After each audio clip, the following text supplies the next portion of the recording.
உதவாத நண்பர்கள். ஒரு காட்டுப்பகுதியில் பன்னி என்ற முயல் வாழ்ந்து வந்தது. அதற்கு நிறைய நண்பர்கள் இருந்தனர். அவர்களைப் பற்றி அது பெருமையாக நினைத்தது. ஒரு நாள் காட்டு நாய்கள் கடுமையாக குரைக்கும் சத்தம் கேட்டது. முயல் மிகவும் பயந்தது. உதவி கேட்க வேண்டும் என்று நினைத்து தனது நண்பன் மானிடம் ஓடிச் சென்றது. அது சொன்னது, அன்புள்ள நண்பா, காட்டு நாய்கள் என்னை துரத்தி வருகின்றன. உன் கூர்மையான கொம்புகளால் அவற்றை விரட்ட முடியுமா?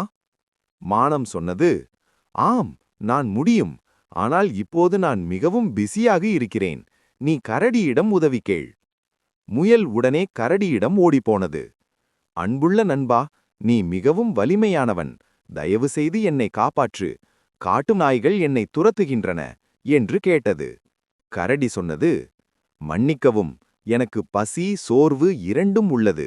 நான் உணவு தேட வேண்டும். நீ குரங்கிடம் உதவி கேள். பாவம் முயல். குரங்கு, யானை, ஆடு மற்றும் மற்ற நண்பர்களிடம் எல்லாம் உதவி கேட்டது. ஆனால் யாரும் உதவ தயாராக இல்லை.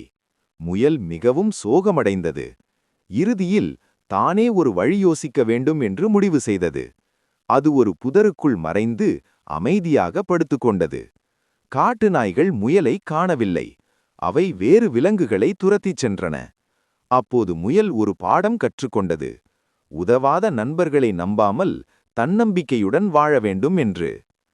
நீதி: மற்றவர்களை நம்புவதற்கு பதிலாக தன்னையே நம்புவது நல்லது. வீடியோ பிடிச்சிருந்தால் லைக் பண்ணுங்க, ஷேர் பண்ணுங்க.